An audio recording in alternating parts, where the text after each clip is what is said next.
I'm Claire Parker. And I'm Ashley Hamilton.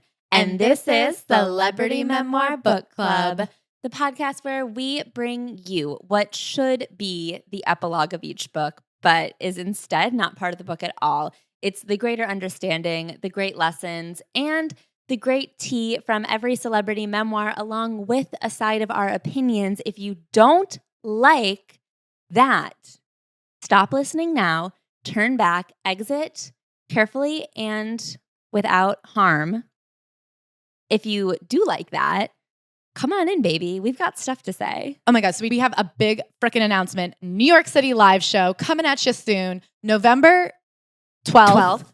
Saturday, 7 p.m. Doors at 6. Chelsea Music Hall. The tickets go on sale soon. We'll put on our Instagram when they go on sale. No, the tickets go on sale last Friday. Yeah, buy them as soon as you possibly can because we did sell out DC quickly. And if you want to go, I would buy your tickets ASAP. Yeah, bring a friend. We'll all hang out afterwards. I'm so excited. It's going to be so much fun. We're going to pick a ripe and juicy ass essay for you guys. It's going to be so fun. And thank you to everyone who came out to DC and Philly last weekend. At time of recording, those shows have not yet happened, but I trust that they'll be incredible experiences that we'll remember forever. And so thank you for that. Ashley. Yes, Claire? If you were a celebrity and you were to write a memoir, what would you call this week's chapter?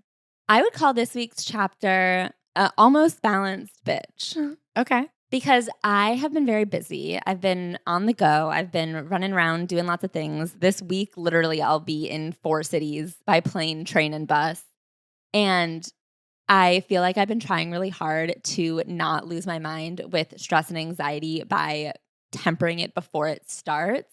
Like this Sunday, we were going to meet up to do some work. And I said, no, if I don't get a bunch of random household things done, I'll be really cunty to you this week. So I have to balance it out by doing just home things today. And then we can work later. And I know that we have stuff to get done, but I do think it's a step towards balancing myself to be like, no, I literally can't handle that today. And I do think if we do it, I'll stress myself out too much and be mean. So that's beautiful. So I'm trying to find limits, balance, etc. And I think I'm doing okay at it. We'll see how it goes. Claire. Yes. If you were writing a memoir about your week, what would last week's chapter be called? Have you ever been to a concert? Actually, yes. That wasn't a question. That was a chapter title. Oh. I went to a concert randomly with my friend Joffer, and it was so fun. I couldn't believe it. And I came home and I said, let's go to another one. And I went to another concert on Friday, and that was also so fun. It did get cut short because it turns out my little sugar detox was actually quite dangerous. And I did literally lose my vision and black out and leave at 10:30 p.m. puking. I lost my balance and I was just spinning, and apparently I was hypoglycemic, and who knew? It was humiliating at 10:30 p.m. on a Friday night to be like, I'm not puking because I'm drunk. I'm puking because of a health kick. That withstanding. The concert was so fun. And then I'm going to another one in 3 weeks. And kind of that's my thing now. I feel like I'm like a concert person. If you guys haven't thought about listening to music or going to a concert, I'm here to say the hype is real. They're quite fun. Interesting. I'm not listening to music on my own yet. That's for another day. I don't know that I'll ever cross that bridge. But as a thing to fill your time with, live performance, it's enjoyable. Should we get into this week's memoirist? Everybody's favorite dancer, singer, triple threat, woman of clothing, Victoria Beckham. So we picked this book for Fashion Month, assuming that it would be about fashion due to the fact that Victoria Beckham is a beacon of fashion and innovation, but she does not mention fashion really very much in here at all. It's mostly about being a musician and a performer. At this point, she had not yet given up her dream of being a performer to become a fashionista. So actually, there's no mention of fashion. Once or twice, she's like... Well, she talks about loving designer label clothes. Yeah, but not even as much as you would think. Like, she does say what she was wearing a lot, but only because she says every detail that ever happens throughout her entire life. This book was 517 pages. Of what, you would ask? I don't know. I don't know. Can I say something? Now, correct me if I'm wrong. If you guys can disprove what I'm about to say, I'm all ears. I think we're the only people who've ever opened this book. Yeah, this is a tough book. She definitely went to the Shania Twain School of Writing, which includes everything you can remember. And for some reason, she can remember way too much. She wrote this in 2001. She was 27 years old. As I continue to believe, nobody should write a memoir at 27, specifically not one that's 500 plus pages. It is really fascinating that she was able to make that happen. I cannot think of 500 words I would use to describe my life right now. Victoria Beckham, Learning to Fly, the autobiography. Okay, that's such an interesting title because I don't think it has anything to do with the contents of this book. She's not somebody who went at it over and over and over again and finally figured it out.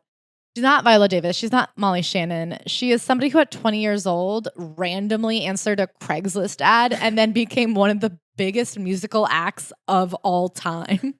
She admittedly cannot sing, and somehow, despite going to a specific dance academy, can't even dance.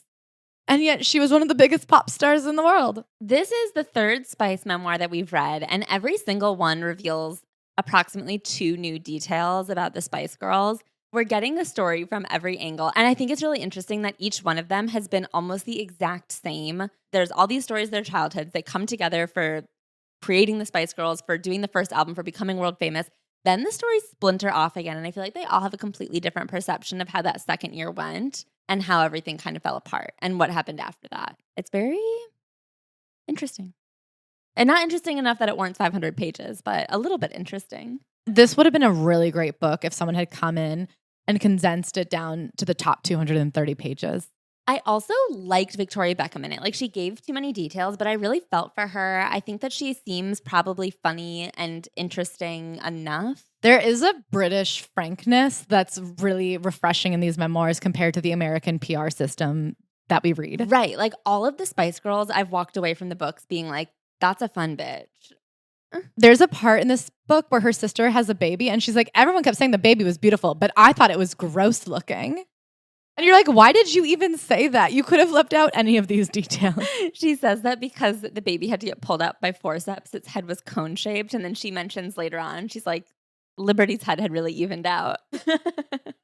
While she was a freak as a baby, she's looking pretty good as a toddler. This is truly my Mount Everest. I really feel like we should give you guys like snack cues throughout this episode. Once again, we've read it so that you don't have to. We've really whittled it down to the most important parts. We're going to leave out some key details like what her grandpa did for a living and that because he worked at the docks, for some reason, he always found stowaway animals. So they had a pet penguin and monkey. One thing that we're going to leave out, I'm just going to tell you up top, is she and David Beckham sometimes go away on holiday, but they have a hard time fitting it into their schedules and deciding where they should go so that they can have privacy.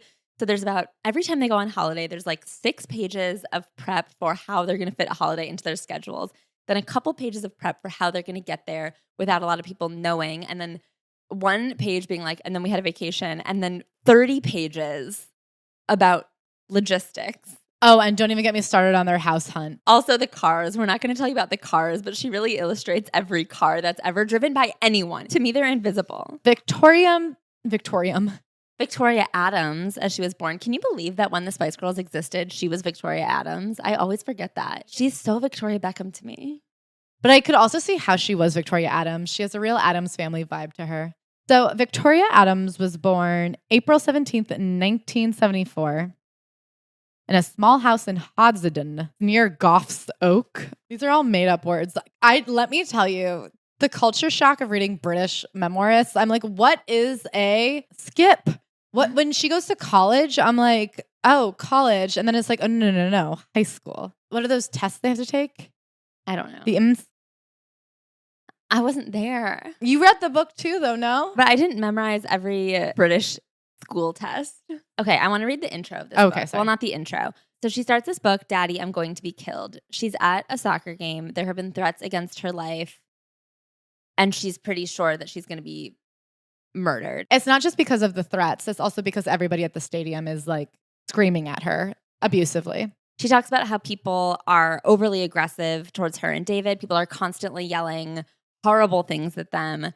There will be full stadium chants. Victoria Beckham takes up the arse.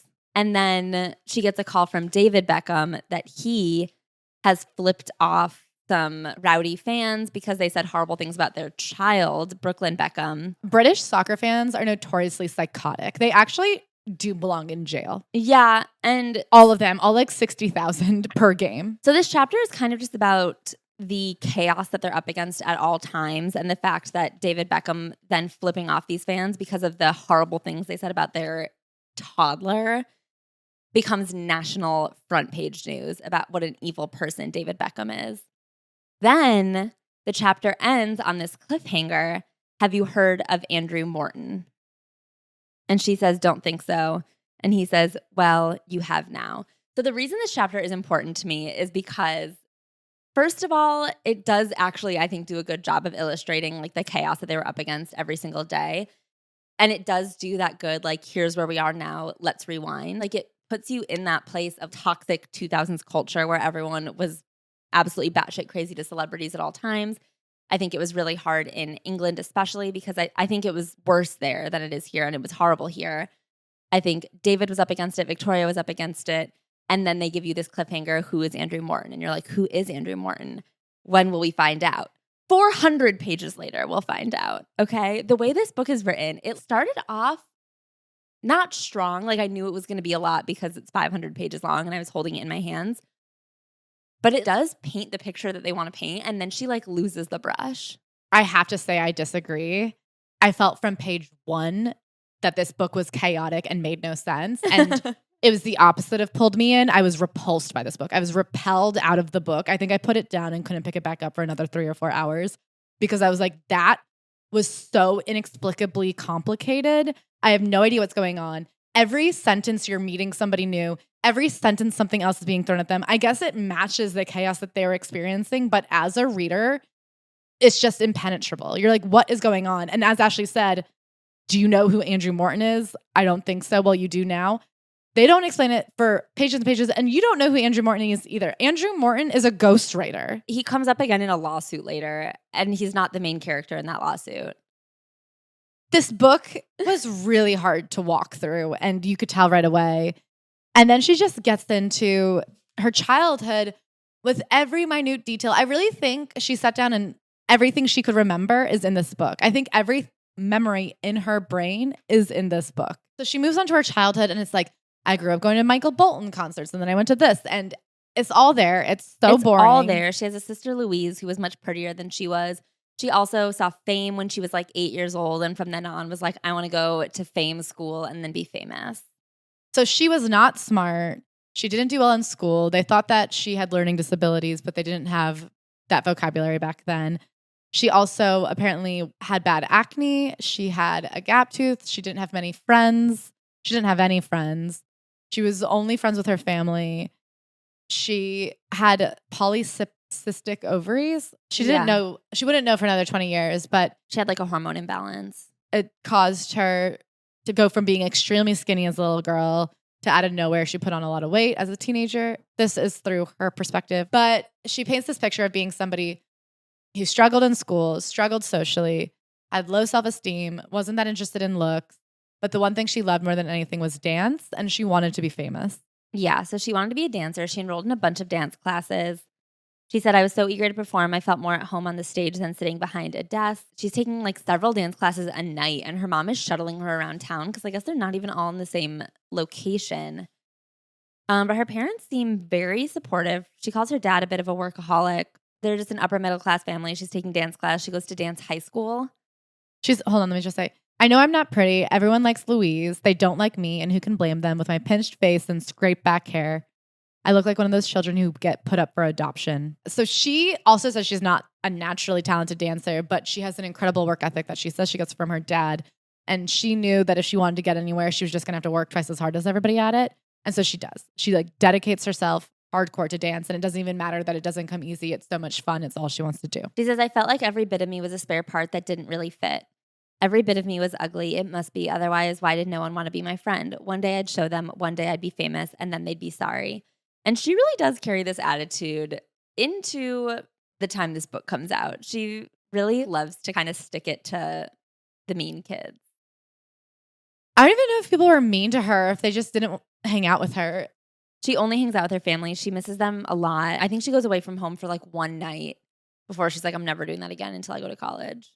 So she ends up going to college, which was high school. Important to know. And she applies to all the dance schools and she gets waitlisted for the top one, Miss Lane's school, but she gets in because somebody doesn't go. And I have to say, reading this, because of what college is in the US, I was thinking of Juilliard. But then once I realized that it's not university, I was like, oh, she just went to some performing arts school in her local town. So she goes and she spends 3 years there. The first year, she lives with a local family. The second year, her parents buy her a flat that she has 3 roommates in, and they all split rent and pay rent to her parents. Apparently, she didn't make friends with any of them. She had one best friend. So she wasn't a complete loser, but she didn't ever have a ton of friends. She had one friend, and she wasn't one of the favorites at the school. She was always put in the back. She was often bullied by the teachers for her weight. She was like ballet heavy. She wasn't human heavy. Yeah, it was the 80s, and you were allowed to say whatever you wanted to whoever you wanted. Yeah. But she was in the back. She didn't get a lot of attention, and it wasn't expected that she would go on to be successful. So she starts dating this guy named Mark. He is kind of an asshole. So he ends up moving in with Victoria's parents while she's in college. No one at college believes she even has a boyfriend because he refuses to come visit her. It's about an hour drive and he'll never do it. Meanwhile, she every weekend takes like 3 trains and a bus to go visit him. I just found this really relatable for a teenager, especially. One weekend he's supposed to come visit and he makes an excuse not to. And she said the other girls in the flat had gone out or gone home and I didn't know how I got through it. I bought a bottle of wine and some tins of peaches and spent the whole evening squeezing my spots and just cried and cried and cried. I feel like that's such a freshman year of college American style to be like, this boy was mean to me. I'm just going to sit here and eat food that doesn't make sense and like pop my face. She keeps calling pimples spots, and it is a much softer, kinder way to refer to them. It's almost sweet. So she's dating Mark. He's living with her parents. Her parents seem super indulgent. Even though he works for his own dad, he's living for free with her parents. And they also will give him pocket change all the time. If they go out, he'll say, oh, I can't afford it because I'm saving my own money. So her mom will pay for him to take her out on dates. She buys his presents for Victoria's birthday and things like that. It's very odd. Very enmeshed. Senior year of her school, they get engaged. And she says, I never for one moment thought I would marry Mark. Getting engaged was just getting engaged. You had a party and you got a nice ring. All the girls at college were getting engaged. I don't even think Mark asked me to marry him. It was more, did I want to get engaged? So I thought, why not? And then she says the only person who wasn't happy for her was her sister, who was 15. And she goes, I'm not staying here to see you mess up your life. And then she left, packed a suitcase, and went to stay with a friend from school. I don't understand the moving about of everybody. Everyone's just running around. I guess if you've seen Skins in England, it's normal for kids to not live with their parents anymore. I just can't imagine my little brother moving out of the house because he hates my boyfriend so much. Well, your boyfriend, did he live in the house? That's actually very fair. It's so funny for your boyfriend to live in your house and you don't. So she graduates college and she starts auditioning. She moves to London and she pretty quickly gets cast in an East End show called Bernie. She says she wasn't a great singer, but she was a great dancer. I hadn't done a lot of singing, but I've always been able to belt something out with mine air. I could make up for the fact that I wasn't the best singer by doing all the moves and drawing attention away from my vocals. I didn't want to showcase my voice. I wanted to showcase my personality. So she auditions for one of these shows and gets hired as a backup dancer, and she's stoked. Yeah, I think that is a really big deal. I feel like if you're trying to become a musical theater person, this is just the first step. So she gets it. The show runs for a couple months, maybe about 6 weeks, and then it closes. Yeah, so it runs in previews for 6 weeks, and then it doesn't get picked up to actually go to the West End. However, it runs long enough for Mark and her family to come visit and watch the opening night, and Mark, of course, is a douchebag and says it sucks. Yeah. And she's like, I wasn't looking for a lot, but I think he could have been nice. And I'm like, yeah, he could have been nice. She also mentions that he's a bit of an attention whore. And so him refusing to give her credit for anything has a lot to do with the fact that he likes the attention on himself. So she does all the odd jobs. She is auditioning for everything she can. She seems extremely dedicated and organized every week. She gets her little paper, as they all did, whatever it was called, the mirror or something. The stage. And she circles every open call. She puts it in her little book. She takes as many classes as she can. She works odd jobs. She's handing out leaflets. Then she sees an advert in Stage girl singers wanted for pop group. So she goes to this open call. She auditions and she ends up in a group. I know you're thinking the Spice Girls. No, not the Spice Girls. It was a group called Persuasion. She gets picked for this band. They start auditioning. It's a total kind of scrappy operation. Very unprofessional. She doesn't have anything good to say about it other than she got picked for something. So she was working out with them for 2 months. And by working with, it just means rehearsing. And then she sees another ad. Wanted. Are you 18 to 23 with the ability to sing dance? Are you streetwise, outgoing, ambitious, dedicated? Auditions on the 27th of March, 1994. So she goes and there's so many girls. She says for the Persuasion, there was like 10 people in the room. And then for this one, there was like a line down the block. And she goes, okay, well, this feels more professional, but less likely that I'll get it. So she's auditioning. She remembers exactly the moment she met all of the Spice Girls. She had met Jerry at an audition before. They'd become really close, and she felt very just like immediately drawn to a few of them. Here was Jerry. We gave each other big smiles of recognition, and I suddenly felt that I wanted her to be my friend. I thought at the time it was because I didn't know anyone else, but I later realized that everybody felt like this around Jerry. She had a daring streak in her that everyone wanted to be a part of, the same as Melanie Brown. I also found this interesting. After a while, it dawned on me how the other three were all wearing these little short skirts, and I looked totally different. Long, straight, dark hair, my usual slimming black, leggings, tight top, and a pair of big black boots. That's just interesting to me that she was wearing like combat boots and black when she became known for the little Gucci dress. She has a real body issue, and so she always dresses to like hide and distort her body. So I think she was always probably wearing slimming black outfits. Mm-hmm. So they keep coming back. They have several auditions. She keeps making it further and further and further. Then they have another singing audition and they make her sing a pop song because they're like, you can't keep singing this Mine-er. What is that song? I think it's from Burlesque. I think it's a Liza Minnelli song. Okay. Well, they're like, stop singing that song. You have to sing a pop song. This is a pop group. And they pick one for her. It's not in her key. She sings half of it and goes, look, I can't do this. I sound like a cat. The other girls were looking at the ground. I was desperate. I had done so well getting this far with the audition, and it was slipping away from me like a piece of soap in the bath. But I can sing, I promise you. I really can sing. This is just not in my key. I stood there, hands on my hips, like a school prefect. And that's where my personality came through. I didn't look away. I wasn't apologetic. I just stared at them, willing them to believe me. I guess they did. Somehow that works to be like, I can sing, just not now. And then they sent her another song and they're like, can you do this one? And it was Stevie Wonder. And she's like, yes, my family loves Stevie Wonder. This is a perfect song for me. So she ends up getting chosen for the Spice Girls for this week-long camp that they were going to do to see if they could get them to really gel together. Because during the final auditions, even though they liked the 5 girls they'd chosen, they were still not sure what was going on. So they kind of still were competitive with each other. They weren't gelling their voices. They were trying to stand out against each other. So at this point, it is Victoria, Adams, Mel C, Mel B, Jerry, and as we remember from the other Spice Girls books, Michelle Stevenson. Michelle Stevenson made Posh Spice look poor. So the 3 girls, Mel C, Mel B, and Jerry all came from somewhat broken homes. They were out on their own. They were fending for themselves.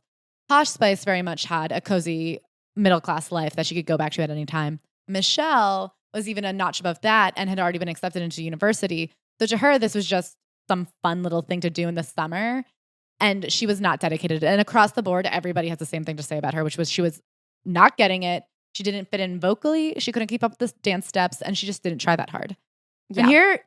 So Victoria wasn't a great singer, but at least she could dance, which is ironic because nobody thinks of her as a dancer. Everybody thinks of her as the stand-in point. Nobody thinks of any of them as a dancer. And Victoria says several times in this book, most of us were trained dancers. Everyone except Jerry was a trained dancer, so it was very easy for us. And I'm like, all right, well, looking at you guys perform, the endearing part is not the trained dancing. It's very hard for me to look at them perform and think, wow, those are 4 trained dancers and Jerry. And what's crazy is Jerry had made all of her money as a go-go dancer. And she's always like, well, go-go dancing all night is not the same as trained dancing. And I'm like, why? Looking at your moves, what are you doing that's harder than a go-go dancer? You guys are just bobbing. And I love it, but it's just bobbing. It's bobbing and it's high kicks. And not even a rocket high kick, a karate chop. Everybody was kung fu fighting chop. Anyway, but she loves them. This week is like the best week of her life. She says, for the first time in my life, I was with people who wanted to know me and liked me, and I had something in common with. We never stopped laughing. I'd always been quite quiet and reserved. And already I'd had more laughs with them than I'd had with anyone I could remember. It was like falling in love. Everything felt new and fresh. So in this week, they all get to know each other really well. They bond. They start making stuff together, rehearsing, starting to gel, obviously, except Michelle. She's sharing a room with Jerry this week, and she says Jerry was the first person I ever felt I could say, this is my best friend. She also makes it clear that whereas they were all trained dancers, Jerry was not trained to do anything, and she required a lot of extra help. And she says everybody took time out of their schedules to help her, and if she hadn't been in the group, they could have gone much faster. But nobody minded helping Jerry because she worked so hard at it, and when they got home, she would keep practicing alone, whereas Michelle, who couldn't keep up, would always want to go tan. And this has been stated across the board, that all Michelle ever wanted to do was tan, and she didn't have the drive. So after this 1 week of prep, these managers end up sending them to a house for months to prepare for potentially a showcase where they'd hopefully get a record deal or meet writers to work with and start creating a demo. So in this house, when they're training, they're doing like dance class every day. They're singing together. They have like a voice lesson. It's just like a nonstop pop star training camp.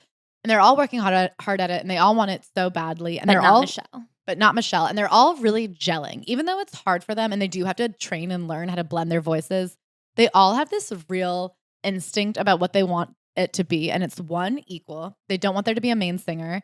And two, they want to be able to be themselves and write their own songs. And that's really important to them. And they all feel that equally. And the two guys who run it, Bob and Chris, are like, no, you need a lead singer and you need to all dress the same. And we're going to bring in writers to write you guys songs. Yeah. So anyway, then they talk to Bob and Chris to be like, what the fuck is up with Michelle? And Bob and Chris are like, yeah, you're right. That's not working. So they dismiss Michelle. Posh does feel bad about it, but she did not say nice things about Michelle. She's like, I wish we'd gotten to say goodbye. Anywho. And then they show up with Emma Bunton. And right away, everybody loves her in 5 minutes. They like meet her at the train station. They pick her up and they can tell she's great. She does say that Emma showed up holding hands with her mom. It really does seem like Emma was a baby. That's the trick to the Spice Girls, is they are exactly who they seem to be. The baby one was a baby. They were exactly who you think they are. They're not a shiny professional group that existed because of like market research. They were a group of people that got brought together by an ad that was what they say. A messy group of fun bitches who are just trying to have fun with each other, and then it got lost in fame. So they do a showcase for people that Chris and Bob bring in, industry people, and everybody feels like there's something there. Mm-hmm. Even though nobody knows what it is, she says that everybody seems impressed and intrigued and excited by the performance. And so they kind of trade information and cards with a handful of people. Bob and Chris have them now working on a demo, and they decide on the side to kind of start working on their own music because they want to write their own music. And Bob and Chris are like, why would you do that? They're working on it all the time. Victoria is still dating this idiot Mark. And who has said to her, there's no future in a girl group. Yeah.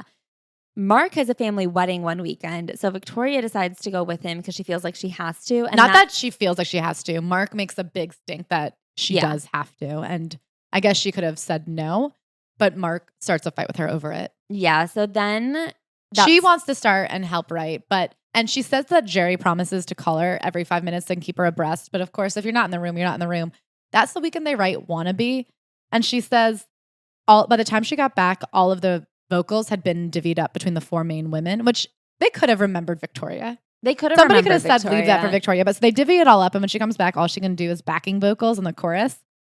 And she says, I knew what we all knew. The song was perfect. Wannabe was us, that this was it. And it did make a difference because at the time, that I did a few backing vocals, but nothing major. And every time we performed it, I just felt like a gooseberry standing in the back, not doing anything. And I used to say to my mom, God, they'll say I'm the one who doesn't sing. And she'd say, don't worry, Victoria, no one will notice. But they did notice. And to this day, that's what always gets thrown at me. Posh Spice, the one who doesn't sing. So I will first say that's absolutely true. My dad says that randomly. I don't know why. I can picture my dad just randomly in conversation saying, that Posh Spice, why doesn't she sing? I do feel like your dad has that to say about a lot of people, though. I know, but Posh Spice is specifically one of them. Anyway, she does obviously have a reputation for being the one who doesn't sing. And I know she doesn't sing on Wannabe, but my question is, why doesn't she sing on the rest of them then? I guess she was always at a wedding. Every time they ever wrote a song, she happened to be at a wedding, and it's not her fault.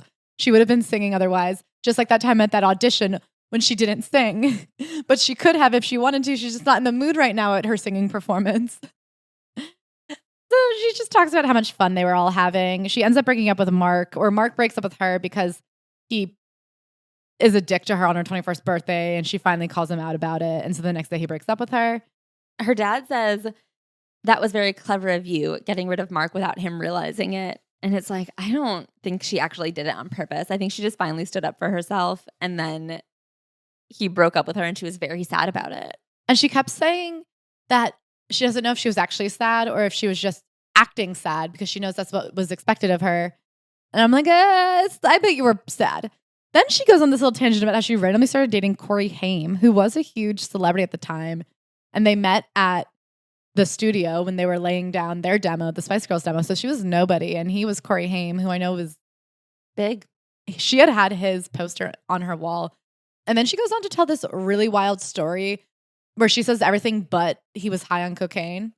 Yeah, she just says he was really random and had a lot of odd requests and mood swings. And could never sleep and was up at weird hours. And one night he decided he had to get his nose pierced in that moment. And did she know anyone who could pierce his nose? And so she called her sister, who had a friend that could pierce ears. And her friend was busy, but let Victoria's sister borrow her piercing kit. So the sister shows up to be like, I could pierce your nose right now. And he was like, never mind. And she's like, how weird. It must be a Canadian thing. Anyway, the other thing that I want to say about the sister, which I do think was one of the insightful things that got very buried in a book of nonsense. So for the whole first part of this book, she kind of talks shit about her sister. And then after she breaks up with Mark, she and her sister, their relationship changes completely. And she's like, oh, without Mark, I realized my sister was actually kind of cool. And I think that that is interesting. And I wish she'd explored that relationship a little more other than just like saying top line facts about them.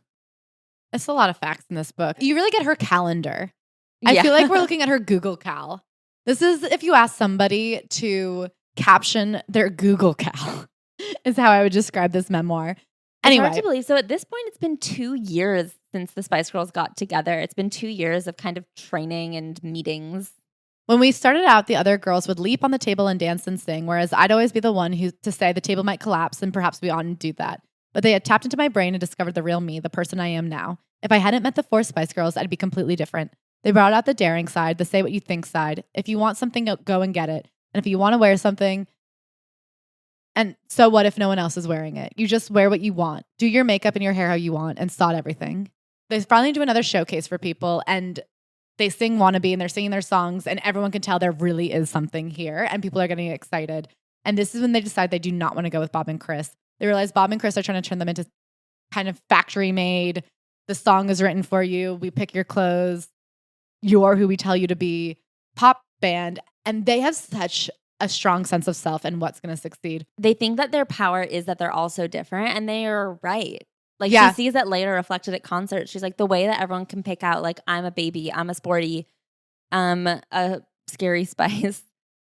I think that that is really powerful that they were able to do that. And so she talks about how they had never actually signed a contract. And at first they were like, where's the contract? We're not really sure what's going on. And then as they got more and more powerful and as they started to kind of have songs and have confidence and feel like they had to act together, they're like, it's kind of good that we don't have a contract because now we can just keep milking them for all they're worth and then get a real manager. So they come together and decide that's exactly what they're going to do. They're going to cut their demo of the songs they want to sing, use all the resources and networking they can, and then leave at the last minute.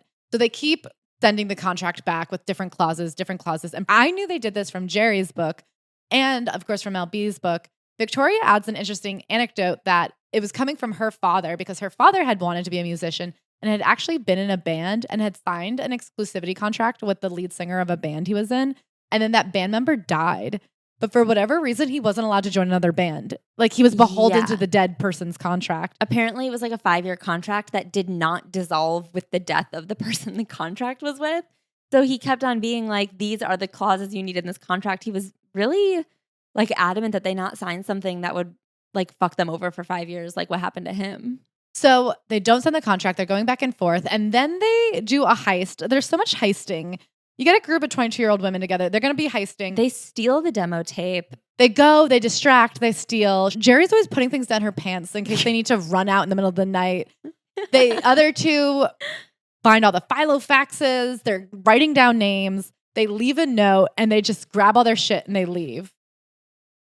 So they're out. They start meeting with a bunch of managers. They love to just like go into an office and start yelling and dancing on the tables to really bring the energy with Simon Fuller, who becomes their manager. I want to say, no more hanging around and waiting for them to call us. Spice for turning the tables, rewriting the rule book. These guys in suits might not have realized it, but we were auditioning them. No control freaks, no Svengalis, no tight arses need apply. Which is why it's odd that they ended up with Simon Fuller, who shows up 10 minutes late as a upper hand tactic. They didn't know that. I guess they thought he was a loosey goose. Yeah. They really liked that he was extremely calm. They liked that he seemed calm and collected to balance out their jumping on the tables and singing. So they just go with Simon right away. They love that they feel heard with him. And he, I will say, as much as he seems like an evil, manipulative person, he also succeeded in creating the buzz that made them the biggest band in the world. And Victoria does later say, if it took what he forced us to do to be who we became, we just couldn't maintain it. Right. And so they go with Simon, and then the next step, now that they have a manager, is a record label. They're doing the same thing, going from record label to record label, dancing on tables, really showing off their stuff. And they end up in a bidding war. Everyone wants them. I just want to say it's May 1995 at this point, just for everyone keeping a timeline at home when they get their manager. And then within a few months, they sign with Virgin. They sign with Virgin Records in July of 1995, and they all get $10,000, which is the most money she's ever seen. She's so friggin' excited. Yeah. Then, as they're getting ready for their first single and their first round of promotion, basically what's going to happen is they're going to spend the next several months finalizing their album and then drumming up tons of interest around it. So she talks about hanging out with all the girls and how it's amazing that they all get to hang out more. And she says, Jerry was different. I will always be grateful to her for bringing out that fun side of me, but there was a downside to knowing Jerry. Jerry never told me in so many words that I was fat. She knew that she had told me and Mel C that we could both do with losing a couple of pounds. So she started encouraging us both to get up early with her and go jogging to get in shape. Why not? I've never minded getting up early, and it was summer, so that was easy. We used to jog around the park. Then it moved on to food. It started gradually. Jerry would say things like, don't put sauces on food, that low-fat things were just as good, and I could try not eating so much. It was Jerry who introduced me to Slim Fast. The trouble is, when you start thinking like that, it's hard to stop, particularly if you're an all-or-nothing person like I am. She says, I became obsessed with what I look like. In the gym, instead of watching to check my posture or position, I was checking the size of my bottom. This is funny. She goes, well, Emma and Mel B were at home watching television, eating chicken kormas. I'd be down the gym or swimming or eating a plate of lettuce. I remember in Jerry's book being like, Emma B was only eating baby food. She does mention that Emma B only ate baby food in this book. Anyway, so then they start doing some promo. We know that they did things pretty non-traditionally. They went to Japan first, which is pretty rare. People usually go there afterwards, and this ends up kind of helping them become huge over there because I think hitting those countries first meant a lot to them. And in Japan, she's not familiar with any of the food there, so she just stops eating. She says, all of a sudden, I was losing weight. Finally, Wannabe comes out, and it is, as we know, an absolute smash success. She says, even though we all had the time to imagine what it would be like to have a hit record, it came as a real shock. Wannabe was released in July, and it really was kind of all at once. Like, they'd been doing a lot of prep. I mean, at the beginning of the year, it had all kind of started with them going to the Brit Awards as guests of Virgin Records, and everyone kind of had known that there was buzz around them, but no one really knew who they were, what was going on. They were just kind of 5 girls who were there. Then in July, Wannabe comes out as a single. It is a smash success. They, from that moment on, are nonstop traveling. They go straight back to Japan, where Wannabe was heading up the charts. They go back to England. They're just on every talk show doing all kinds of press. Then it's time to hit America. And it seems like it happened to them out of nowhere. There was a day where all of a sudden the street is blocked for them. They find out they're a number one. And then people start asking for their autographs. And I don't know if it literally happened like that, or if that's just how she remembers it.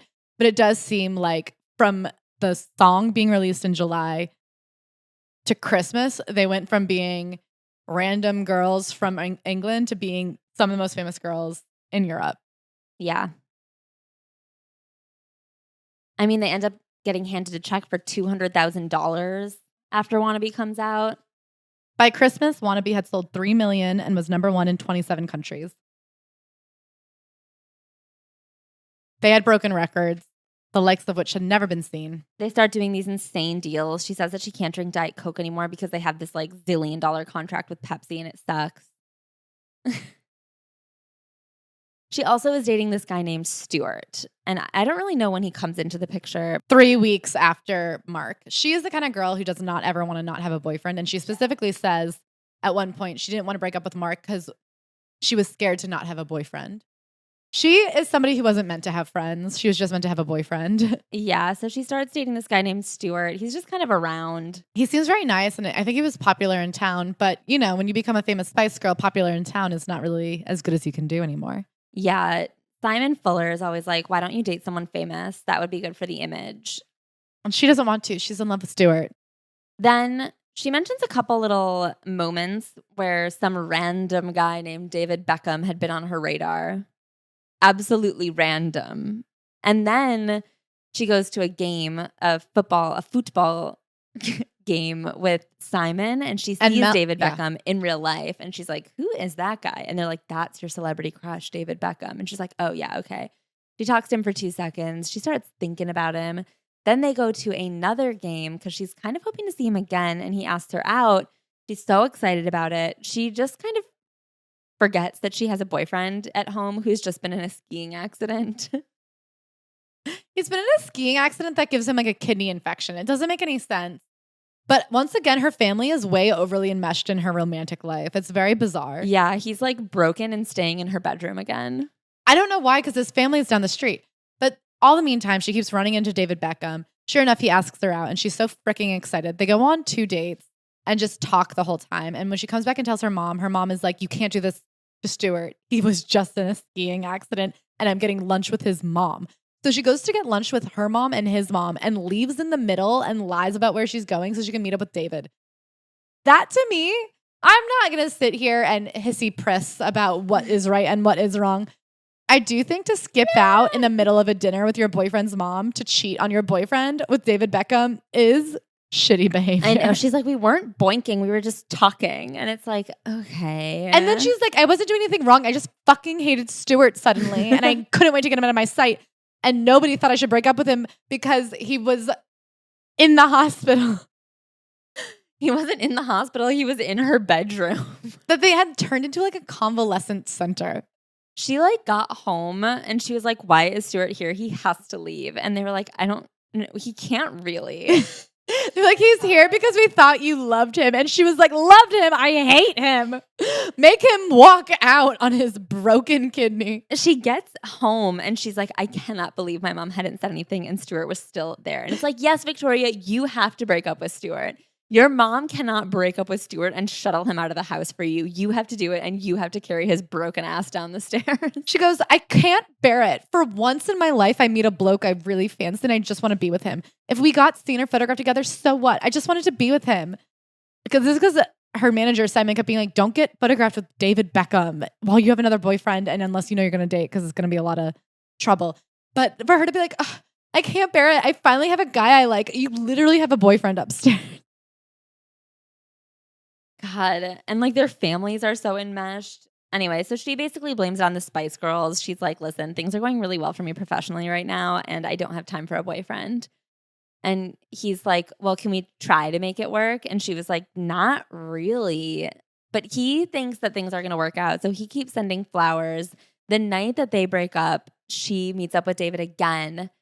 They make out for the first time. So then the next day, Stuart sends flowers to be like, please love me. And David Beckham sends better flowers and a Prada bag. And he goes, I thought you might like Prada because I read an interview that said you love designer.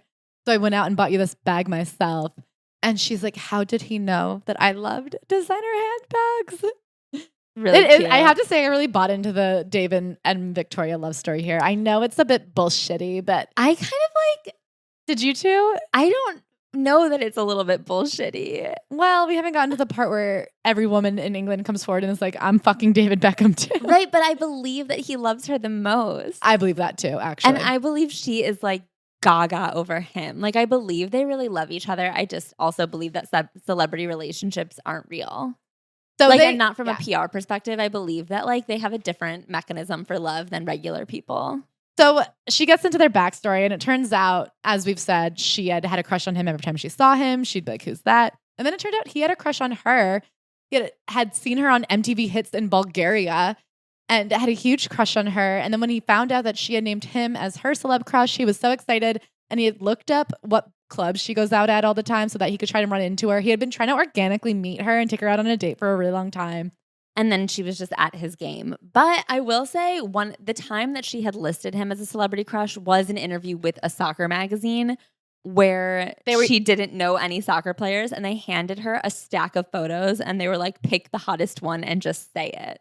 So she picked David Beckham. Can I say, to me, that is the truest form of crush. If you hand me just 25 nearly identical, equally paid and identically dressed men who are all professionally fit and said, which one are you drawn to? And there's one that you're very specifically drawn to.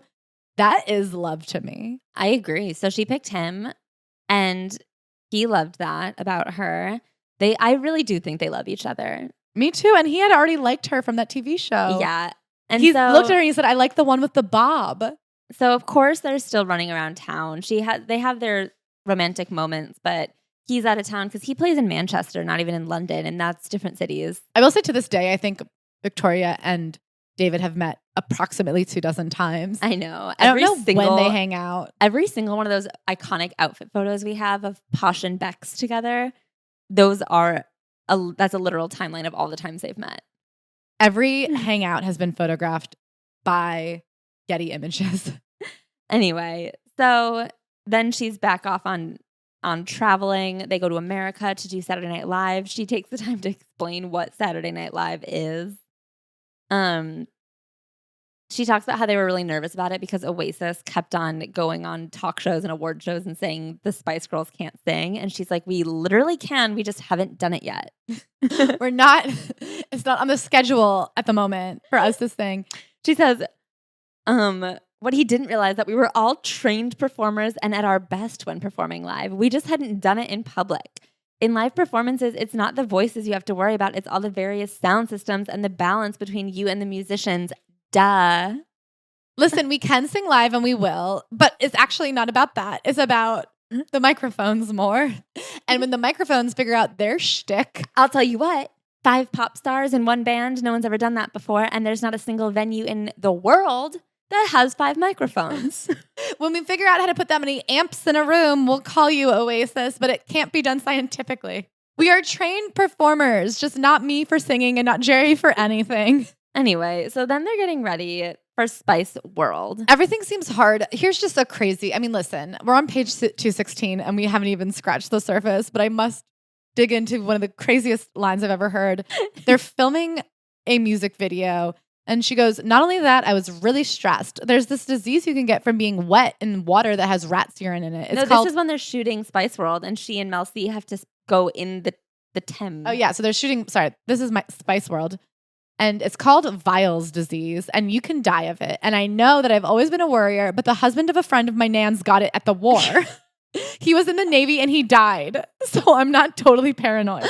My nan knows someone who went to war and died. That's why this movie set should be shut down. I'm sorry, but if someone can die at war, it can happen to any of us. I've always said being a pop star is a war. Love is a battlefield. No one will ever know how hard we worked. So much for thinking I'd see more of David. We didn't see anyone. My family was allowed on the set once. I pleaded with Simon to let Louise and Christian come. They would have loved it so much. No. I mean, they're very busy, but also the times that they probably could see family, Simon doesn't let it happen. He wants to keep them separate from their families. She says at one point when she was kind of early in dating David Beckham, they wouldn't even let families backstage at shows. And David Beckham's mom came to one of her shows and was allowed backstage because Simon thought it was good press to hype up the Posh and Bex story. But Posh's own mom wasn't allowed backstage, which is sad. So things are getting hot and heavy. Posh and Bex is a fixture in the press. And who takes notice? Crazies. Murderers. She's in his house one day, rummaging around for batteries and finds 2 bullets with their names on it. And someone had mailed David Beckham bullets and a threatening note. It said, "There's one for each of you. You're both getting it." I cannot believe he kept them where batteries would be. Yeah, she was looking for batteries and she found a bullet with her name on it. Everyone has that cabinet or drawer in their kitchen that just loosey-goose things go. And it's just like takeout menus, lighters, death threats, whatever. When she says she'd pulled out like 2 shiny bullets with their names on them, I was like, jewelry? That's what I thought too. I was like, an engagement ring? And then it was a death threat. Yikes. However, they were so scared they go to a nearby hotel where we had a lovely light room overlooking the garden. The second night we were there, David proposed to me. He went down on a knee and he asked me to marry him. So then they don't have rings. It was kind of spur of the moment. So they decided to wear rings that they were already wearing on their ring fingers. And then the press runs away. She's like, we didn't tell anyone. We were so excited to just keep it between ourselves. Everyone saw us wearing rings on our engagement ring spot. And it was headlines. How did they know? She's like, the only person I told was my mom. So who leaked it? And then she's like, when the photos came out with circled ring fingers wearing rings on them, we had told them David was just wearing a ring on his ring finger because his other finger had an infection. And I always wear rings on my left hand. It's like they have photos of you from last week, Posh. They know it's not true. Yeah. So everyone was freaking out with the suspicion that they were engaged, which they were engaged, and making it obvious that they were engaged. Like, it wasn't a shocking clue. You're wearing an engagement ring. The symbol of engagement. The symbol of engagement is on your hand. And then she's like, it would have taken a miracle to get this off the front page. Luckily, Princess Diana dies. So we were bumped to page 3. God, Princess Diana's death is British 9/11. Everyone can tell you exactly how that news affected them. So then they go to Spice Camp, which is where they live for a month to prep for their upcoming world tour. They've never performed live outside of the SNL, so it's a really big deal. And they are working 12 hours a day, just dancing their little butts off, shimmying and shaking and high kicking around the grounds in preparation. They're so freaking nervous. They're so freaking nervous because there's a lot of pressure on these live shows because of all of the speculation that they can't sing. And I will say, she keeps on saying we were live performers. Performing live was the part that was natural to us, but they have to go to boot camp in order to do a live performance. And then when we watch that live performance, they're really just kind of bobbing. And I felt like they were doing exactly the moves if you had been thrown out there as the new 6th member. It's like if you were like really getting into it at karaoke, that's what the performance would have looked like. It's exactly how you would have pantomimed, oh shit, I'm up here on stage. What would a pop star do now? And it's nice. Like, it looks like a fun show, but I don't know that it was something that I would have expected took like a month of boot camp to figure out, especially for trained dancers. Photographs taken for the Spice Girls magazine show us all larking around and having fun, but it was not a happy time. None of us were happy. But instead of talking about it like we would have done in the old days, we just kept to our rooms. So this is where I feel like it diverges. This is where I feel like everyone starts having a bit of a different experience. This is when Simon is creeping in and trying to like control everything and everyone at all times. They also start becoming just like stupid famous. She has this kind of section where she talks about all the celebrities that like want her autograph. Yeah, and she can't believe it. But she says, when you're unhappy, you're inclined to think that you're the odd one out. But sometime later that week, I was sitting on the ironing board talking to Jerry in a little laundry room that was on the same floor as our bedrooms. Tell me, Jerry. I paused, looking for the right words. Are you really happy with Simon? There was another pause. Jerry walked over the door and looked into the corridor. Nobody. Then she gave me a look that was just so sad. No. So what do you think we should do? I just don't know. Posh is convinced that Simon is trying to destabilize them and like take them away from each other. They start all feeling quite isolated from each other. They're isolated from their families. Then Simon gets them to agree to this thing called a tax year off, which is where when you essentially don't live in the UK, you don't have to pay the UK taxes. So for 1 year, they will only be allowed in the UK for 65 days. And this is supposed to be easy because they're going on tour anyway. So they'll be out of town no matter what. But what this creates is like a hellish year where they cannot go home legally. And I don't know why. Just pay your fucking taxes. The amount of trauma that this causes. I mean, this literally ends up breaking up the Spice Girls more or less because they are all driven to a breakdown point. And it's like, just pay your taxes. So around this time, Victoria's sister is pregnant. And in order for her to meet her niece when her niece is born, they have to like coordinate flights. Every time they're flying back into the UK, they coordinate flights through Norway so that they can make sure they're landing after midnight and leaving before midnight the next day so that it only gets counted as one day because their 65 days are so precious. So she has to like fly through Norway, land in England after midnight, get to the hospital, visit with her sister, take a nap, and then leave again by midnight in order to like not use up 2 of her days but still get to meet her new niece. It's psychotic. And then on top of this, Simon would get us on our own and tell us things that showed people had been talking. One example, me and food. He made no secret of the fact that he knew exactly what I was eating and not eating. It might have been for my own good, but that's not the point. Someone was grassing me up, but who? Another British word that I can guess by context, but I don't know at all. And so it really just shows that Simon he wouldn't let their families visit. He was keeping them apart. She says that he would randomly pick a favorite who could do no wrong and everybody else he would be so mad at. And then one day he would just drop you and pick a new favorite. And then he was constantly keeping them on the edge of their toes. That is a really classic manipulation tactic. And they also said that because they were doing this year out, they were like, oh, well, we'll set up a home base in Ireland. That way we'll still be nearby. And like, I don't know, that still works, right? And he was like, no. And he only said it so that their families couldn't come visit. He really wanted to keep them isolated and afraid. He also was very anti them having boyfriends because apparently he always said a boy is going to break this band up. And it did, Simon. You're the boy. You're not a man. You're just a boy. A little spice boy. Anyway, so they dump Simon. Remember the 5th of November. Again, hijinks. They do this crazy thing where Jerry steals Simon's personal assistant's phone so that they can maintain all of their contacts. Simon has to go to the hospital for some reason. She doesn't explain why. Just out of nowhere, she's like, Simon was in the hospital. And it's like, okay. The timing was perfect. He couldn't chase us. So they steal the phone. They steal as much as they can so that they have all the contacts. And then they call the lawyer and drop him. And they're at this rehearsal pretending like nothing is going to happen, waiting for the shoe to drop, trying to figure out when he's going to find out.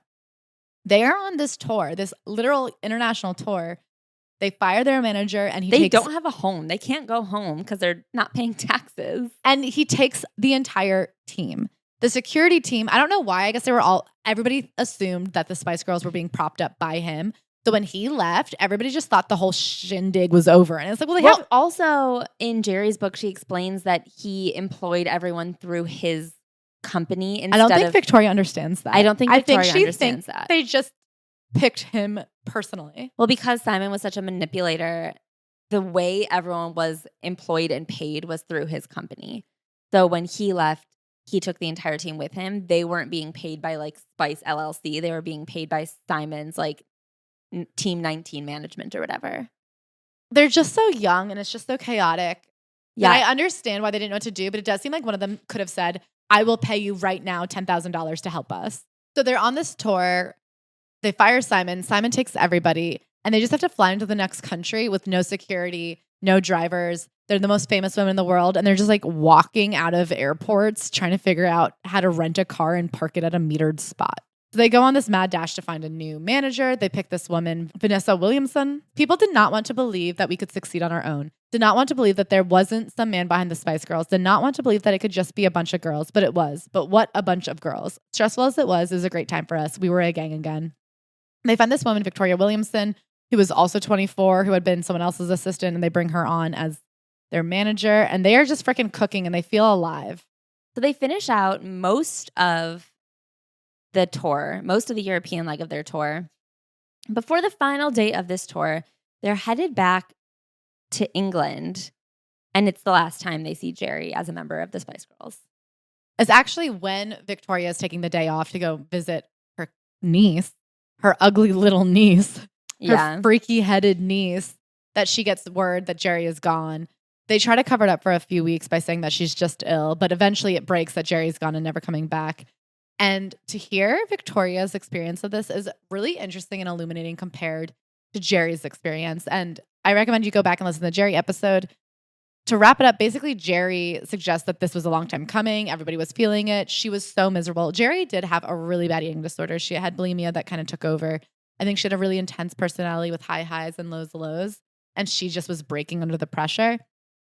To hear how Victoria felt as a band member that was completely left in the lurch with the first person she's ever called a best friend, who it felt like she had been very disconnected from at this point, is interesting. And I think both are valid and both are their true experiences. And Victoria does point out a couple of times the difference of having a relationship and being in the band and the difference of not having a relationship. Even though she barely saw David Beckham, I think there was a real comfort for her and for Mel B, even though her relationship obviously with the backup dancer was not so good. And then Emma was close with her family. Yeah, I think that there was just like a real difference to be able to like kind of set your sight on a finish line and be like, okay, at the end of this leg of the tour, I go home to someone I love. Whereas for Jerry and Mel C, they didn't really have that. And it was a lot less grounding for them because like at this point, they have no home. They're doing this tax year out. They're just like running around. It sounds like a horrible experience. Yeah. She mentions a few times that they all had a really hard time having all of the fame and none of the perks of the fame. She's like, we never went to parties. We could never do anything. Every minute of our lives was scheduled and we were working 16-hour days. So even if we did have a night where we could have gone to a party, why would I want to? It really is crazy. If you look at it, in 1 year, they did their album, they did all the press, and the promo for an album like this, especially back in the day, is 16 hours. You just wake up at 6 a.m. and you do radio show after radio show after TV show. They're flying. She said there would be months on end where she'd be in a different city every day and she never saw her hotel in daylight because they'd be out before the sun was up. And it is just so hectic and chaotic. And then on top of that, you have Simon, who is specifically trying to make you isolated, even if you do have somebody. And I can't imagine how hard that would be on somebody who doesn't have a support system. And then, yeah, as Ashley was saying, tax year out. It wasn't even his taxes. I don't understand why he couldn't have just kept himself out of the country. Just pay for 30%. I would love a home cooked meal. Yeah. And I think that this is something, this tax year out, we've not heard it mentioned in either of the other two Spice Girls books we've read. And I think it was because they were like, well, it's not that important of a detail. The important part is how stressful it was. But I do think it is illuminating to read, we can only legally be home 65 days of the year. I also think they're probably more on the left side of the political agenda verbally. It's not a cute look to be like, well, we were trying to save money, so we just didn't let ourselves see our parents. I mean, it's not like the most sympathy-inducing explanation for why you were so hectic. Anyway, so Jerry leaves and she says, everyone wanted blood on the floor. Everyone wanted there to have been like an enormous fight. She calls it a row. She says the truth is that Jerry left because she wanted to move on. Nobody was to blame for Jerry leaving except Jerry. And I do think that that is the truth. Jerry did leave them in a huge lurch. I understand, like when you read Jerry's book, she was so emotional. She was like, I couldn't stay for another second. And I understand her need to burst out. But I also feel like Victoria has every right to be like, she fucked us.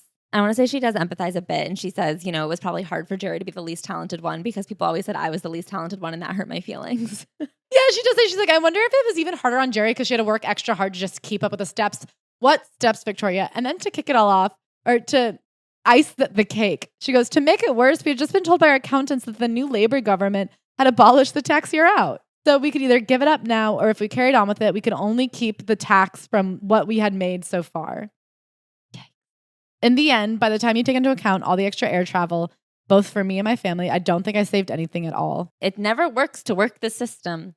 Anyway, so then she just kind of goes on about Jerry pursuing her own solo career almost immediately. And she's cunty about it. I mean, fairly so. Because in Jerry's book, and of course, I think we read that book either last year or the year before. It's been a while. But I remember being like, she was so broken. She had to go into hiding. She spent so much time in hiding. And then finally, after years of working on herself, she came out and said, okay, like I'm ready to face the public. Although and she did so via charity. And, there's this whole like charity chapter. And I don't even really remember her solo career in her book. I think the book came out before the solo career, maybe. Yeah, I do kind of remember the book came out like a year after she left the Spice Girls. So I think there was like a month of isolation and then like a month of charity. And then she wrote a book. And then I guess she did a solo project because a few months later, she had the solo project come out. And that new Vanessa Williams, who had been their manager, quits and swears she's not going to work with Jerry. And then a week later, she was working with Jerry. Yeah.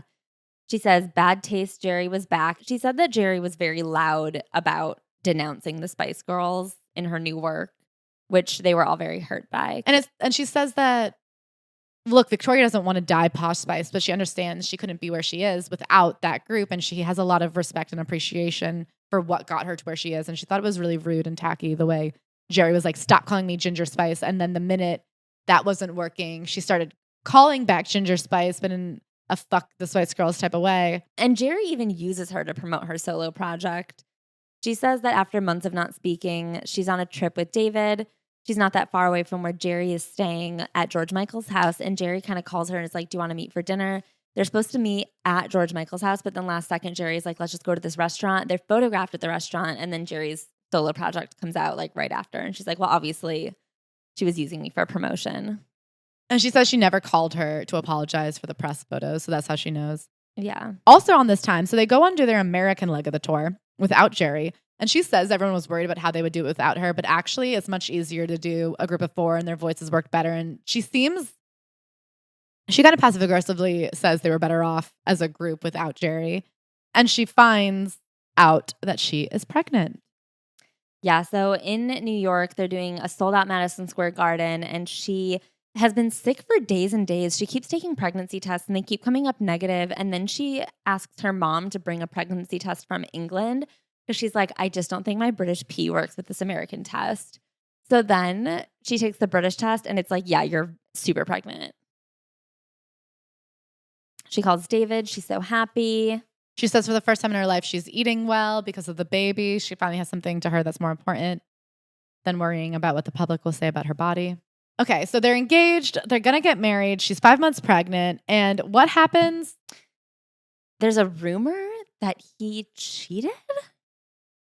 I will say, I don't think David Beckham would ever cheat on anybody. And I don't think any athlete would ever cheat on anybody. And I think that is crazy to assume that a famous man would be unfaithful to anyone. Anyway, so she's pregnant. There's a lot of rumors that David Beckham is cheating.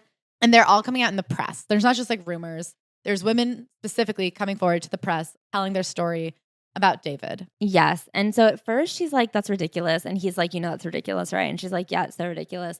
And then there are more stories and she is more and more unsettled by it. And it's just like in her head. And she hates the press for like planting these seeds of doubt.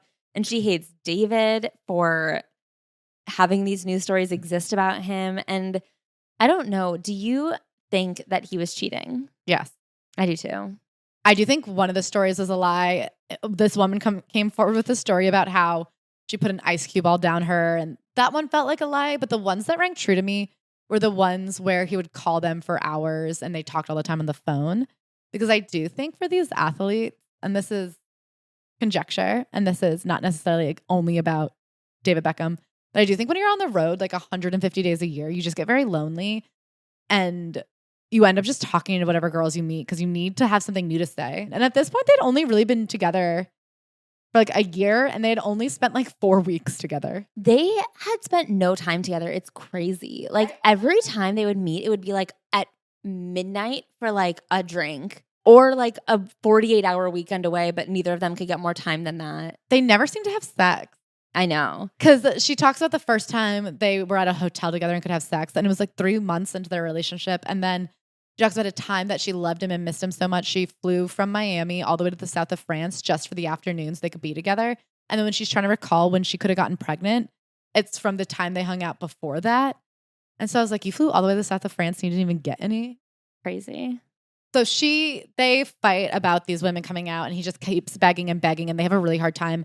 And I think she's very honest and open about it, how it took like 5 months for her to get over it. The entire pregnancy, basically, the rest of the pregnancy, she was in tears in tracksuits, hysterical, back and forth. He was mad that she didn't believe him. She was mad that it was happening. It didn't even matter if she believed him. The fact that he had opened her up to this, like it was just a horrible situation.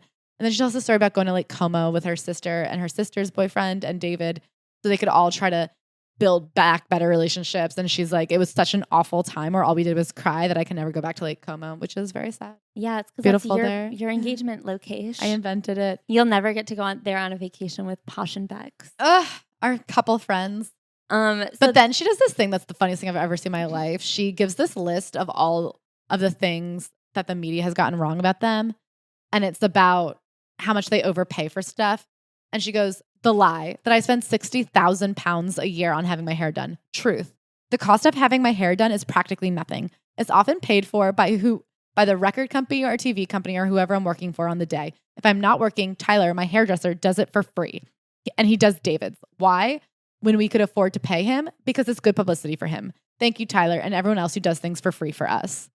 I don't know that makes you look better than if you just paid a full-time employee a living wage. Can I ask what thick means? Lie, that David is thick. Truth. So they let someone captain England who's thick? Yeah, right. I have a very low boredom threshold. Does anyone really think I would spend my life with someone who didn't stimulate me, keep me on my toes? Does that mean stupid? Yeah. I can't imagine anything funnier than being like, the lie that my husband is stupid. The truth, do you think they'd let someone who's stupid be the captain of a soccer team? Do you think I, a Spice Girl, would marry someone stupid? A Spice Girl who can't read? Or could be around somebody stupid? Anyway, I don't think either of them are stupid, but I don't think either of them are not stupid. I honestly think thick might be an exactly perfect adjective. A bit thick, indeed. So then she talks about new motherhood. And I also think that she's actually very honest about what it's like to be a new mom, especially when she's so used to the constant moving around of being a Spice Girl. So at this point, they finished up their world tour without Jerry. They finished up all the promotion for the second album. It was another smash success. Now they're kind of working on a third album, but Victoria and Mel B have both just had children. Mel B had Phoenix like right around the same time that Posh had Brooklyn. So they're taking it a little bit slower with the third album. Plus, some of the other Spice Girls are doing solo projects at this time. They're kind of in and out of the studio. They're working on some things, but it's definitely not a constant barrage of travel and recording and press. She's just like in Manchester being a mom, and she, I don't think, has been in one place for this amount of time since she was 18 years old. And he is still working. He's still a soccer player, so he's still traveling all the time for soccer. And she says that she felt very alone. She said, for 3 months, I lived in a tracksuit and cried. She didn't really know anyone in Manchester because she was only ever there for like 12 hours at a time to visit David.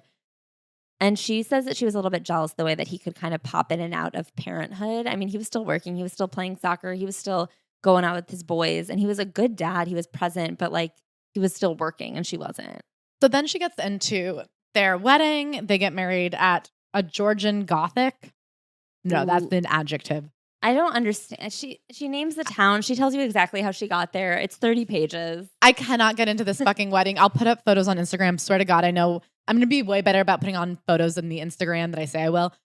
But you guys, the way that everything gets 10 pages of explanation, how she got there, how the dress got there, how many times you guys will not believe that the dress had to go in a box and then out of a box and then back into a box. And it was harder to get the dress into the box than it was to get it out of the box. And did you know that her after party dress had to be fitted 3 times? And then when she tried it on the day before, the zipper broke and then the guy had to come back. She gives you, I'm not kidding, an hour by hour breakdown of both constructions of dresses. And then she explains like the whole backstory of the man who made the bodice for the dress that Vera Wang used as the underpinnings of her. Enough. She does, however, say, my first idea for a wedding dress was a tight, sexy number with a big slit up the side. And when I tried on a proper wedding dresses, I couldn't resist. You can only get away with all that flounce once in your life. That's your exact thought. I could leave the tight, sexy number bit till the evening. Girl, same. Same. Anyway, then they couldn't really go on a honeymoon because David couldn't get time off. This again, so she goes through the explanation. I know Ashley already said this, of the honeymoon scheduling 100 times. But she's always like, we couldn't get 10 days off. We could only get 1 week off, which meant that we'd only have 2 days for the vacation. And she's like, because it takes a day to get there and a day to get back, which only leaves you with 2 days. And I'm like counting it on my fingers. And then she keeps on saying that the reason they don't have a nanny is because she was like, it was so weird because we'd bring a nanny places and then we felt weird having her sit at different tables. Then she'd sit with us. And then in order to have alone time, we're just eating with our child and a nanny. And you're like, this does feel like a problem you created. I don't understand. She keeps saying that she refuses to use a nanny, and I just don't believe that could possibly be true. I guess she brought Brooklyn literally everywhere with her. But with all 4 kids, she was toting 4 kids. No, I think that eventually they had a nanny, and I think eventually they got comfortable just like having the nannies not sit with them when they had romantic dinners. So then she talks about how while she was being a mom, the other Spice Girls were getting on with their solo projects. Even Mel B, who had a baby like the same day as her, was working on an album. All right, she had an easy baby compared to me, but I felt very left out. Brooklyn, it turns out, was just puking all the time. Yeah. Brooklyn was a bad baby. Yeah, he was allergic to everything. So then she starts kind of feeling around to potentially do a solo project. They're also still finalizing Spice Forever, which is their 3rd album. It's very confusing, the timing of this. I think it's because she spends 200 pages discussing the next 6 months. So you're reading it being like, how could all of this be happening at once? But I think it's because she gives you a literal day-by-day breakdown of what she was doing. So it feels like much longer than it was. So people are working on their solo projects. They're working on Spice Forever. She thinks about becoming an actress. She doesn't get any of the jobs she tries out for. Yeah, she auditioned for Charlie's Angels. So then she decides that she's going to try and have a solo career. But first, we must take a 100-page detour to explain in the longest, most convoluted, drawn-out way possible a truly scary event that would have been sufficed with 20 pages. Yes. Andrew Morton. Ever heard of him? Remember from the intro? No, you don't, but it's fine. Anyway. Can I just explain it to them in like 2 sentences? Yeah. Okay. So very validly, they had always received death threats. When they had Brooklyn received... Well, they didn't validly receive death threats. Very validly, they were afraid due to the fact that they were constantly receiving death threats. Oh, no. I don't mean that it was like valid to want them dead. That's why I corrected you, because I know that's not what you meant, but that is what you said. Because they were receiving validly afraiding. They were validly very afraid because they were constantly receiving death threats to both them, as we said, with the bullets, and then later, once they had Brooklyn, they were also receiving a lot of kidnapping threats of Brooklyn. So she got really scared and hired this man named Mark Niblet. He is ex-SAS, which I thought was a computer programming system, but apparently it's like security and stuff. I think it's like what James Bond is. Anyway, so she gets this guy, and he is intense, and he has an incredible resume, and he is very serious, and she's like, thank God for Mark. And Mark is so fucking intense. He's like, not only do you need me full-time, you need a full-time second security guard to be around the clock. And he's like, you need a different house. And don't ever let Brooklyn out of your sight. Don't let him in the garden by himself. Like, never leave the house. We're going to secure everything.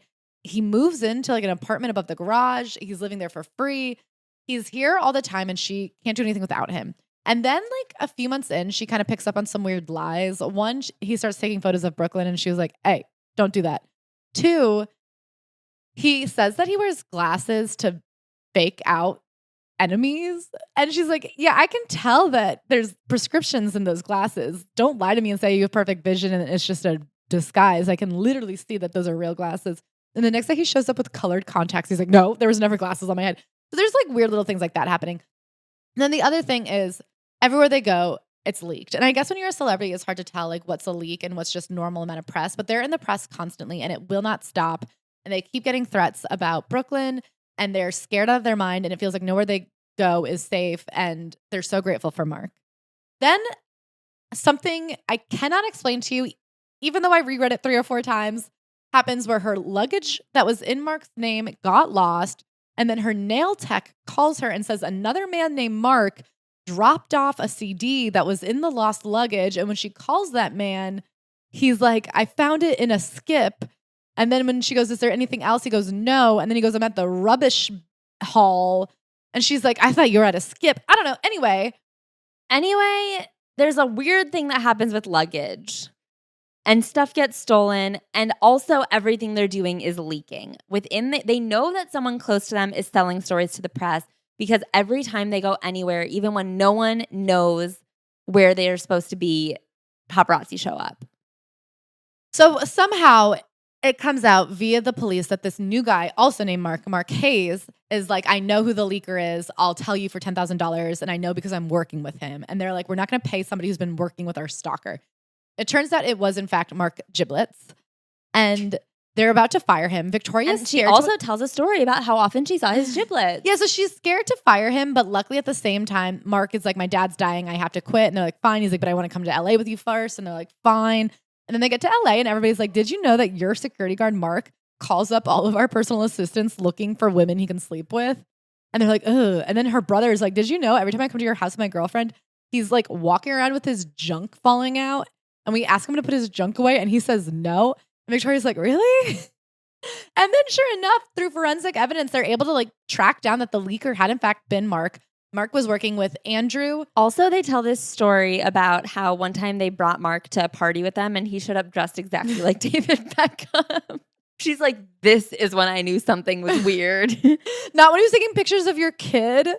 You Anyway. psychopath. Anyway, so basically, this all amounts to them firing him. They find out through forensic evidence that he had been working with, dun dun dun, Andrew Morton. Do you remember him? A ghostwriter who wrote the Princess Diana book. And they had recorded like hundreds of hours of conversation. He had constantly been wearing a wire. He had a key to their house. This guy, Mark Hayes, is like, you know that vibrator you keep in your drawer? And she's like, what? How do you know about that? And She's like, that was a present. Mel B was being silly. She's like, it's just a joke. I'm married to David Beckham. Why would I need a vibrator? And I'm like, this is how I know that you have bad sex or that you don't have sex. She should have been like, you know those rumors that David Beckham is thick? Oink. But also like, oh, your husband who's on the road 200 days a year. Oh, he's keeping it pleasured? Methinks no. And I think that if you have to be like, I'm perfectly happy, I don't need a vibrator, then you're either not happy or you're using a vibrator more than anybody. But he goes, don't use it. Mark's done weird things with it. Like what? I don't know. Probably stick it up his giblets. Ew. Rubbed his jibbies all over it. Yuck. Anyway, so she fires him and this starts a long lawsuit because he claimed, and this is where I get really confused. He claimed that he had never signed a confidentiality agreement. No, well, what happened was he had signed a confidentiality agreement because as security, one of his jobs was to get other people's confidentiality agreements signed. So he just stole his back. I guess pre-internet. Like where you kept files filed. And he was the one keeping those files. Okay, can I say, not that I'm so smart, not that I'm so thin, I guess is the opposite of thick. But personally, I would keep my files with a lawyer. I would have multiple copies. I think if you have a contract with someone, you can't say you keep both. You say, I'll just have one little drawer in my office. I guess it was confusing because he was the one who was supposed to be keeping the copies. You're obviously right, but that's not what happened. So they were able to go to court and prove that he had signed it because luckily they did a trick that I actually learned from, do you remember the Mary-Kate and Ashley series where they're detectives? Of course. Where they had like a little dog that was yeah, their they friend? solve any crime by dinner time. Okay. If somebody signs something and takes the piece of paper, the paper that was under it with a pencil, you can kind of shade it in and see what they wrote because of the pressure. So they found a dated copy that was unsigned, but happened to be the one under the one that Mark did sign. So they were able to reveal that he did sign a contract.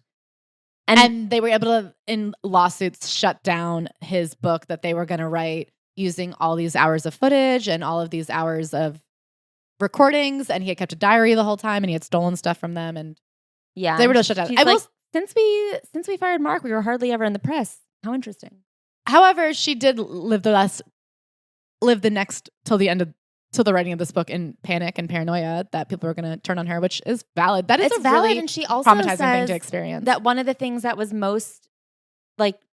one of the most horrible things about Mark is that he encouraged the paranoia. So the months of paranoia that they experienced even with him around, he was the one constantly saying you can't let your kid in the backyard because something bad could happen. He made her feel unsafe anytime that she wasn't directly next to him. And even when he was. That really is horrible. And my heart goes out to her. I wish she could have told us as quickly as I told you. But yeah, for some reason. Also mentions a horrifying night when they're winning a Lifetime Achievement Award at the Brits, which is just 4 years after they were there as nobodies. I don't know how a lifetime could be 4 years, but. I mean, this book took me, I don't know, a couple hours to read and it felt like a lifetime. So 4 years is several. This morning was a different Claire. Anyway, so there was a bunch of balloons that started popping when they hit the top of the stadium when they were performing, and she genuinely thought she was being shot. And that is just a horrifying moment that can never be undone. She has this weird line about how her brother is not ambitious. Yeah. She's like, he's not lazy. He just doesn't want much. She's talking about her family and how her fame changed everything. And she's like, I think my sister's lucky to be my sister because she gets to go to all the parties and I do all the work and she doesn't mind not getting the attention. And then she's talking about how nobody takes anything from her. And she's like, my brother won't take $20 for petrol from me. She goes, and then she says, I do everything I can for my family. I bought my dad a car. I bought my sister and brother a house. And I'm like, okay, so he won't take $12, but he'll take a house. That's a proper long game. Anyway, so now she's working on her solo album, and she's doing this collaboration with the True Steppers. I don't fucking know. She goes on and on about all the writers, all the producers, everyone she met with, everyone she worked with. A single came out. They thought it was going to go number one. All the other Spice Girls went number one with their solo projects, but then hers ended up going number two, and everyone acted like it was this huge failure. And she's like, it actually wasn't because top 5 is still really good. And I'm like, I actually do agree with that. And I also listened to the song and it's so bad. So the fact that it went to number 2, that's huge. That's crazy. I can't believe she did it. She quoted some review that said she's the breakout star Spice Girl who's going to do the best music. Yeah. And then she goes on to talk about Spice Forever, the 3rd Spice Girls album coming out without Jerry. They didn't do that much promo for it. And it still did really well, but it wasn't again, it went to number 2. A sensation. And she said everyone was like, see, the Spice Girls are dead. And she's like, first of all, if we had stayed with the same pop music, everyone would have said they need to move on. Because we moved on and tried something new, everybody was mad at us. And she says that we had to keep doing the promo we were doing. We just couldn't do it anymore. We had all moved on. Mel C specifically really hated everybody at this point, it seems. She wanted to be a rock star. Yeah. Everybody her and Mel B had babies. It just wasn't the same, and they weren't able to put their whole hearts and souls into it anymore. So, of course, it's not going to be number 1, but number 2 is still really good. She also says, it's not a bit of PR hype that it really was David who encouraged me to do the album. I really had given up all the ideas of a solo career, but he just kept at me. I know it's hard for people to believe that Victoria Beckham has low self-esteem, but it's true. If you're told that you're a talentless piece of shit for long enough, then that's what you believe. So she goes on and on and on about her solo career and what worked and what didn't. And it seems like overall, at time of writing, she didn't think she was going to abandon her solo music career. Being famous for tottering around in high heels and wearing designer clothes is not enough. I don't want to be famous for being famous. I want to be famous for what I do best, performing. When I was young, I thought fame would protect me from feeling empty inside, from feeling like I was nothing. But without the ability to back it up, being famous just makes you more vulnerable to attack because people feel that you're public property. Here's the thing. She also, when talking about her solo career, talks a lot about how she wasn't sure what she even wanted it to be. So in all of these sessions with all these writers and all these producers, she worked with some of the biggest writers and producers in the world, but she didn't know what she wanted to create. So a lot of it, I think, ended up falling flat. It took her a lot of time to even make a song because she didn't know what sound she was even looking for. And my theory is that she talks so much about music and performing and creating pop songs because she doesn't understand it and doesn't even know what to say about it. So she tells you everything. Whereas why she's so successful in fashion is because every time she talks about clothes in this book, it's just straight to the point. She knows exactly what she likes. She knows that she has to emphasize certain parts of her shape. She knows what clothes she's drawn to. And she says that it is she doesn't care about trends. She cares about what she likes in silhouettes. And I think that's why she was so successful in fashion is because she knows exactly what she likes. And at the end of the day, it's just Brooklyn and David who make me happy and nothing else is important. Certainly not chart positions. I know I would sacrifice anything for my boys, including my career, even though I also know they would never ask me to do it. Sometimes me and David just sit down together and look at Brooklyn and wonder at the miracle of him and his amazing little character that surprises us every day. One of my theories about all of these details is when someone has experienced such a level of fame that every single thing they do has been scrutinized by the media, I think that they don't know what details are important because her, if she were to blow her nose and then throw a tissue away, the flick of her wrist would be analyzed. And so she's like, every detail is important. Everything I wear, people talk about. Everything I do, people talk about. So you want to know every detail. There's all these stories that I have to debunk in several disjointed sentences. And she didn't have to do that. I also think that when you write a book so young, you don't know what the highlight of your career is. So we had to read 200 pages of her solo career when obviously no one gives a shit about that. Yeah, it definitely felt offensive. It definitely made me grateful for the Notes app apology of today. I definitely think, I was saying it reminds me of when you're little and you have a tantrum and your parents send you to your room to cool down and so you write them a note and you're like, I just think that maybe, and then you said, and then I was thinking, and then I thought, but you said, and then we did it. It's just, like incoherent, dislocated sentences of what happened next. And then you said we could go to the store, but then we didn't go to the store. But then later, when I thought we were going to go to the store, so I put on my hat, then he took my hat. So now we can't go to the store because you said that only people in hats can go to the store. But he took, and you're just like, okay, take a breath. It's going to be okay. But I do think she's like right to be upset. I do think I understand why she feels defensive. It just doesn't make for a good book. And I wish her and Shania Twain could have gone to editors camp. But alas. I wish someone would just take her book and Shania Twain's book, literally just take the source material you have here and turn it into a very good 230-page book. Why did they let it be this long? I don't understand. There was so much that could have easily been cut out. I know an entire story about a rich family she knew who got to wear designer clothes on vacation in Switzerland. Why do I know that? I'm sorry. Why do I know about the car that she gave to her mom? This was a long and trying book. You guys, I love you more than anything. Don't forget to buy tickets for New York. We love you so much. And who do we love the most? Thank you so much to our 5-star reviewing wormies. Murray, you are a ray of sunshine. Thank you to Emily Nicole 1, the number one Emily Nicole in my heart. Thank you to Becca Satellite. I am sending up a signal of gratitude. I hope you receive it. Thank you to Paris Hilton's left pinky toe, inside a shoe or out of a shoe. You are a beautiful fucking toe. Thank you to Lime and OJ, an absolute citrus dream. Thank you to Riley $. I hope you get every fucking $sign in the world. Thank you to Freak Out ! At the dance club. I hope you only have the most positive freakouts there have ever been. Thank you to Silly Fangirling. We like them silly, and I appreciate you to the end of time. Thank you, Clandestine Doe. Okay, I just looked it up, and the thing about clandestine affairs is they're absolutely incredible. Thank you so much. Thank you to Nicole Kauai. You are my favorite island. Thank you to Beth C224. Now, see here, you are a top tier Beth. Thank you to Who's in the House. Hold on one second. I'd like to give you a hearty thank you. Thank you to Mally Knablack. Can I say thank you so much? Thank you to HB Runner. You are number one in this motherfucking race. Thank you to Kristen Marie 94. I appreciate you 94 times over. Thank you, Charlie Mia 123. Mama Mia, I adore you. Thank you to Alice Gnome.